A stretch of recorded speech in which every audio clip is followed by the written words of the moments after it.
Somehow Palpatine returned. Hey everyone, I'm Captain Zeus and welcome to the Block Party. In today's video, I'll be giving you my top 10 Star Wars movies. These movies will be the ones that premiered in theaters, so no TV movies, shorts, or specials. Sorry, holiday special. Number 10, Solo, a Star Wars story.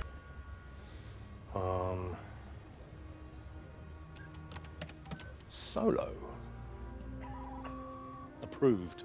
Young Han Solo finds adventure when he joins forces with a gang of galactic smugglers and a 190-year-old Wookiee named Chewbacca. Indebted to the gangster Dryden Voss, the crew devises a daring plan to travel to the mining planet Kessel to steal a batch of valuable coaxium. In need of a fast ship, Solo meets Lando Calrissian, the suave owner of the perfect vessel for the dangerous mission, the Millennium Falcon. Retconning many things in the Star Wars universe, this forgetful movie gives us Donald Glover as Lando. That's about the only good thing about it. Oh, and the end credit scenes. Bring the ship and come to me on Dathomir, and you and I will then decide what to do about the traitor Beckett and his accomplices. Number 9, Episode 2, Attack of the Clones. I don't like sand. It's coarse and rough and irritating, and it gets everywhere. 10 years after the events of the Phantom Menace, the Republic continues to be mired in strife and chaos. A separatist movement encompassing hundreds of planets and powerful corporate alliances poses new threats to the galaxy that even the Jedi cannot stop. These moves, long planned by an unrevealed and powerful force, lead to the beginning of the Clone Wars, and the beginning of the end for the Republic. Although this movie has many flaws, we were given such amazing characters like Jango Fett, Count Dooku, and the clones, birthing the Clone Wars and the series of the same name, which helped make the prequel trilogy just a bit better.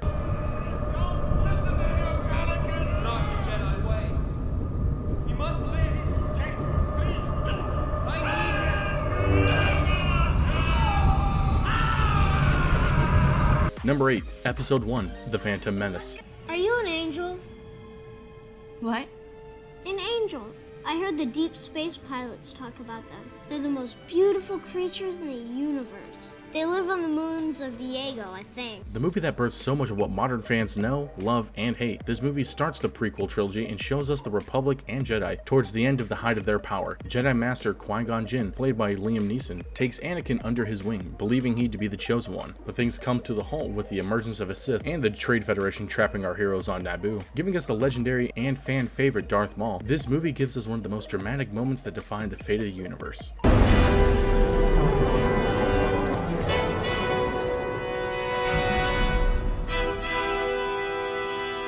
We'll handle this. We'll take the long way. Number 7, Episode 7, The Force Awakens. Chewie, we're home.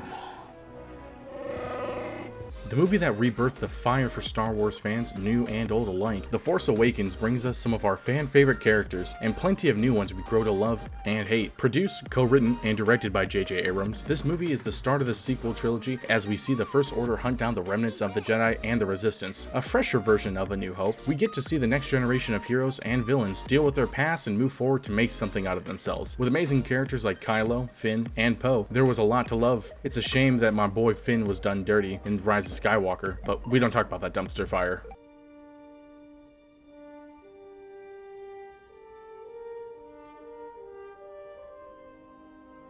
Rey Skywalker.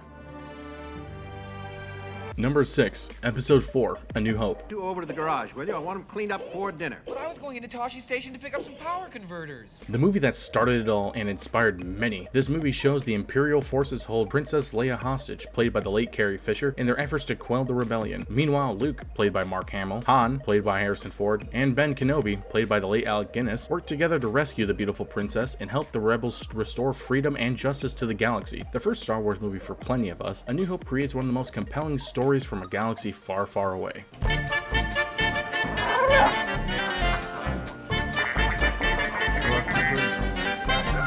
Number 5, Rogue One, A Star Wars Story. Be careful not to choke on your aspirations, Director. The first movie, a part of the short-lived anthology series, a part of the main story, but still in the Skywalker saga, Rogue One gives us a tragic tale of the rebels fighting against the Empire, with Jyn Erso joining the rebels to recover her father and the plans to the Death Star. This movie introduces us to a plethora of new characters, lovable and not so much. With such a tragic ending, this movie retcons the Bothans from Star Wars lore, with them taking the plans from the Death Star, and even shows us what amazing CGI looks like with a young Leia and Admiral Tarkin, and one of the sickest endings in Star Wars history.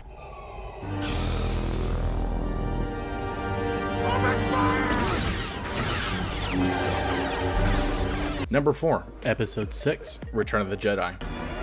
It's a trap!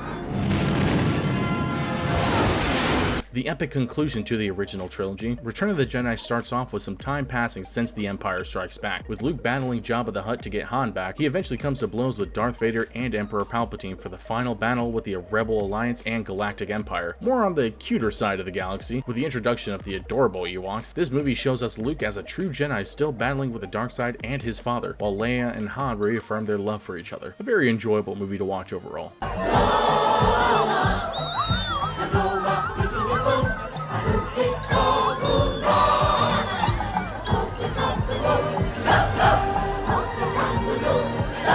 Number 3, Episode 8, The Last Jedi. Now, reach out.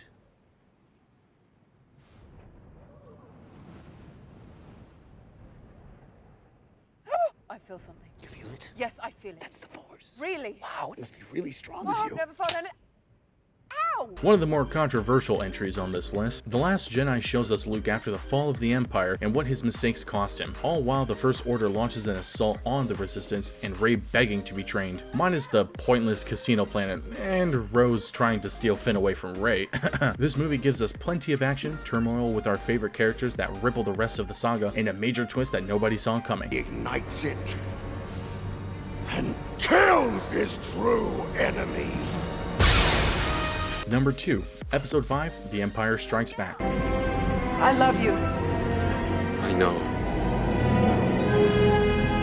This box office hit continues the adventures from A New Hope with Luke, Han, Leia, and Chewie facing an attack on the ice planet of Hoth from Imperial forces. While Han, Leia, and Chewie escape on the Millennium Falcon, Luke travels to Dagobah in search of Yoda. Only with the Jedi Master's help will Luke survive when the dark side of the Force beckons him into the ultimate duel with Darth Vader. Raising the bar, this movie set the standard for sequels to come, giving us one of the biggest twists in cinematic history. No, I am your father.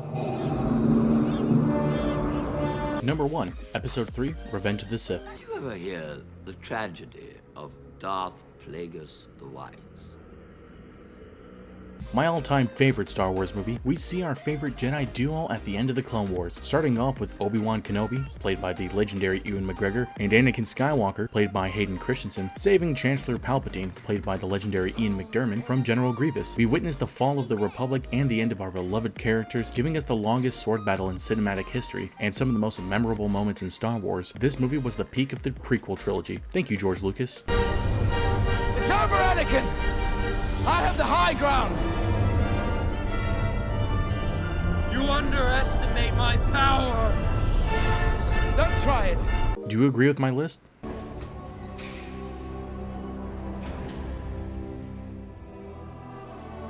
Master Skywalker, there are too many of them. What are we going to do?